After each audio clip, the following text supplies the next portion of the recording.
25 नवंबर का यह ऐतिहासिक दिन अपनी विरासत पर गर्व का एक और अद्भुत क्षण लेकर आया है। इसकी वजह है धर्म ध्वजा पर अंकित कोविदार वृक्ष।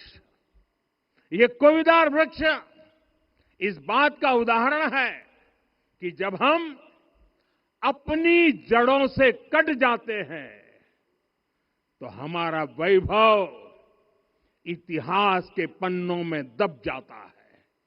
साथियों, जब भरत अपनी सेना के साथ चित्रकूट पहुंचे तो लक्ष्मण ने दूर से ही अयोध्या की सेना को पहचान लिया। ये कैसे हुआ? इसका वर्णन वाल्मीकि जी ने किया है। और वाल्मीकि जी ने क्या वर्णन किया है? उन्होंने कहा है, विराजित उद्गत स्कंधम कोविदार ध्वजः रथे।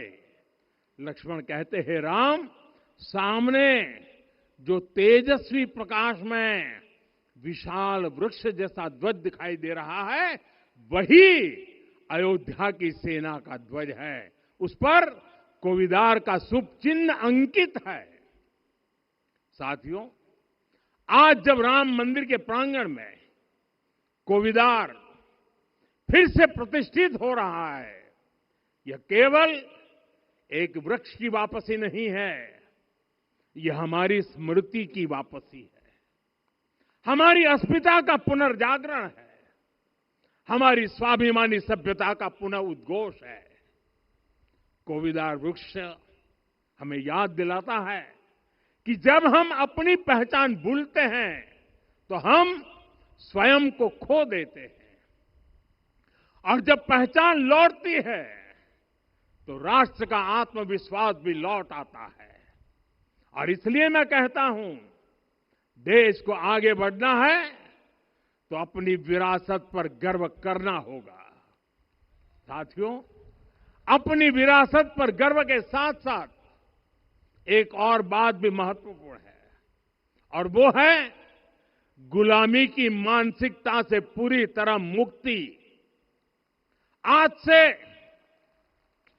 190 साल पहले 190 साल पहले साल 1835 में 1835 में मैकाले नाम के एक अंग्रेज ने भारत को अपनी जड़ों से उखाड़ने के बीज बोए थे।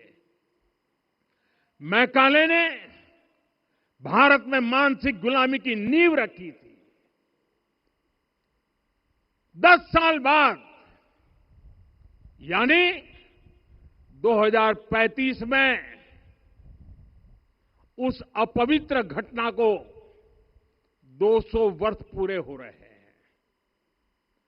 कुछ दिन पहले मैंने एक कार्यक्रम में आग्रह किया था कि हमें आने वाले 10 वर्षों तक उस 10 वर्षों का लक्ष्य लेकर चलना है कि भारत को गुलामी की मानसिकता से मुक्त करके रहेंगे। साथियों, सबसे बड़ा दुर्भाग्य यह है कि मैकाले ने जो कुछ सोचा था उसका प्रभाव कहीं व्यापक हुआ। हमें आजादी मिली, लेकिन हीन भावना से मुक्ति नहीं मिली। हमारे यहां एक विकार आ गया कि विदेश की हर चीज, हर व्यवस्था अच्छी है और जो हमारी अपनी चीजें हैं उनमें खोट ही खोट है। साथियों, गुलामी की यही मानसिकता है जिसने लगातार यह स्थापित किया। हमने विदेशों से लोकतंत्र लिया। कहा गया कि हमारा संविधान भी विदेश से प्रेरित है, जबकि सच ये है कि भारत लोकतंत्र की जननी है, मदर ऑफ डेमोक्रेसी है। लोकतंत्र हमारे डीएनए में है। साथियों, अगर आप तमिलनाडु जाएंगे तो तमिलनाडु के उत्तरी हिस्से में उत्तीर मेरूर गांव है। वहां हजारों वर्ष पहले का एक शिलालेख है। उसमें बताया गया है कि उस कालखंड में भी कैसे लोकतांत्रिक तरीके से शासन व्यवस्था चलती थी, लोग कैसे सरकार चुनते थे। लेकिन हमारे यहां तो मैग्ना कार्टा की प्रशंसा का ही चलन रहा। हमारे यहां भगवान बसवन्ना, उनके अनुभव मंटपा की जानकारी भी सीमित रखी गई। अनुभव मंटपा यानी जहां सामाजिक, धार्मिक और आर्थिक विषयों पर सार्वजनिक बहस होती थी, जहां सामूहिक सहमति से निर्णय लिए जाते थे। लेकिन गुलामी की मानसिकता के कारण इस भारत की कितनी ही पीढ़ियों को इस जानकारी से भी वंचित रखा गया।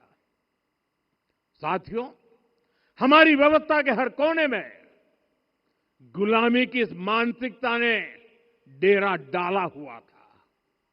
अब याद करिए, भारतीय नौसेना का ध्वज सदियों तक उस ध्वज पर ऐसे प्रतीक बने रहे जिनका हमारी सभ्यता, हमारी शक्ति, हमारी विरासत से कोई संबंध नहीं था।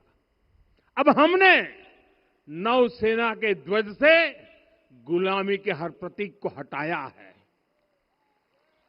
हमने छत्रपति शिवाजी महाराज की विरासत को स्थापित किया है। और ये सिर्फ एक डिजाइन में बदलाव नहीं हुआ, ये मानसिकता बदलने का क्षण था। ये वो घोषणा थी कि भारत अब अपनी शक्ति अपने प्रतीकों से परिभाषित करेगा, न कि किसी और की विरासत से। और साथियों, यही परिवर्तन आज अयोध्या में भी दिख रहा है।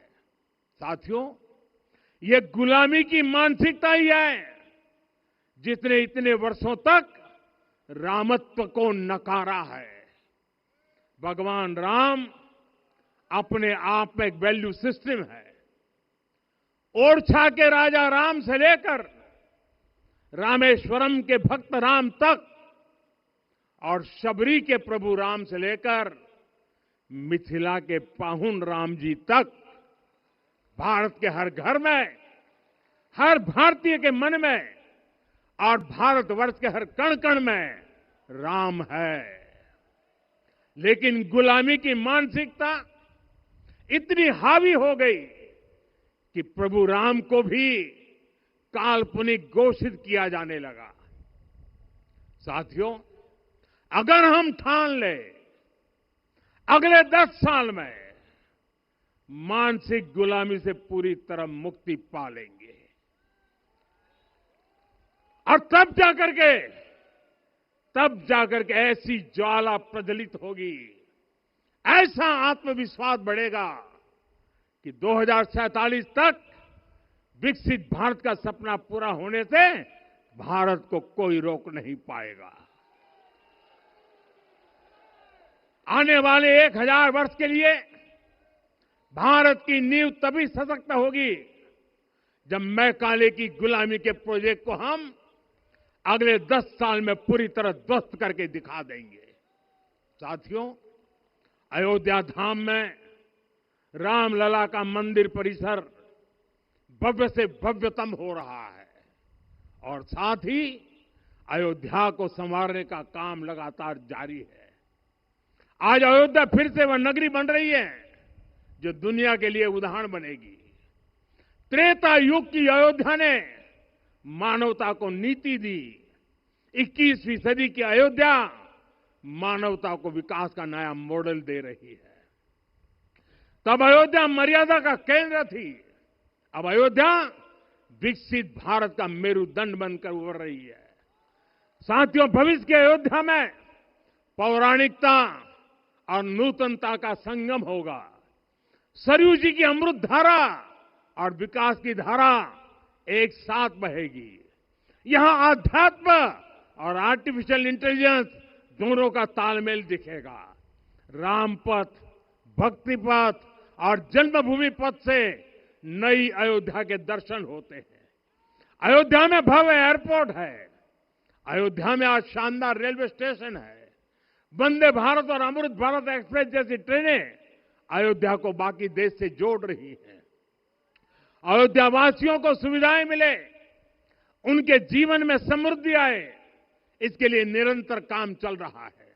साथियों, जब से प्राण प्रतिष्ठा हुई है, तब से लेकर आज तक करीब करीब 45 करोड़ श्रद्धालु यहां दर्शन के लिए आ चुके हैं। ये वो पवित्र भूमि है जहां 45 करोड़ लोगों के चरण रज पड़े हैं और इससे अयोध्या और आसपास के लोगों की आय में आर्थिक परिवर्तन आया है, वृद्धि हुई है। कभी अयोध्या विकास के पैमानों में बहुत पीछे थी। आज अयोध्या नगरी यूपी के अग्रणी शहरों में से एक बन रही है।